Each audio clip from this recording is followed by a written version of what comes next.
Hello guys, దక్షిణాఫ్రికా మాజీ pacer మొర్నే Merkel team India bowling కోచ్గా నియమితమైన విషయం మనందరికీ తెలిసింది. మాజీ బౌలింగ్ కోచ్ పారస్ మమ్రే స్థానంలో మోర్కెల్ సేవలు అందించున్నారు. వచ్చే నెల 19న బంగ్లాదేశ్తో ప్రారంభం కానున్న టెస్ట్ సిరీస్తో మోర్కెల్ ఒప్పందం మొదలు కానుంది. కోచ్గా అతను 3 ఏళ్ల పాటు భారత్ జట్టుకు తన సేవలు అందించున్నారు. ఇదంతా బాగానే ఉన్న సఫారీ పేసర్ ఎంపిక భారత స్టార్ బ్యాటర్ విరాట్ కోహ్లీకి కొత్త తలనొప్పిని తెచ్చిపెడుతుంది. ఇకపోతే బౌలింగ్ కోచ్ మొర్నే మార్కెల్ దక్షిణాఫ్రికా మాజీ ఆల్రౌండర్ అల్బీ మార్కెల్ ఇద్దరు సోదరులు. మంచి హిట్టర్గా పేరొందిన అల్బీ చెన్నై సూపర్ కింగ్స్ మాజీ ఆటగాడు కూడాను.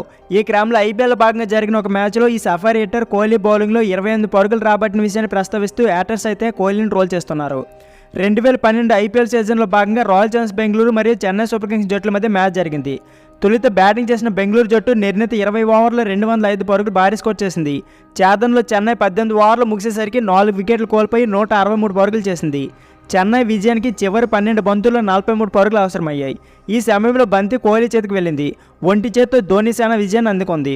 అంతేకాకుండా కోహ్లీ వేసిన 19 ఓవర్లో అల్బీ ఏకంగా 3 సిక్సర్లు మరియు 2 ఫోర్లు బాదాడు. దాంతో 28 పరుగులు వచ్చాయి. విరాట్ పుణ్యమాని అప్పటి వరకు ఆర్సీబీ వైపు ఉన్న మ్యాచ్ కాస్త చెన్నై చేతిలోకి వెళ్ళిపోయింది.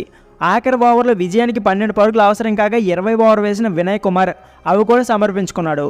కోహ్లీ యొక్క ఈ బౌలింగ్ గణాంకాలను ఎత్తి చూపుతూ హ్యాటర్స్ అయితే భారత్ క్రికెటర్ను ట్రోల్ చేస్తున్నారు. ఎలా బౌలింగ్ చేయకూడదో కోహ్లీని నేర్పించడానికి అల్బీ సోదరుడు బౌలింగ్ కోచ్గా బాధ్యతలు ఇచ్చారంటూ ఆట పట్టిస్తున్నారు. సో ఫ్రెండ్స్, ఇదే వీడియో. ఈ వీడియో నచ్చితే please like, share and subscribe channel. Thank you for watching.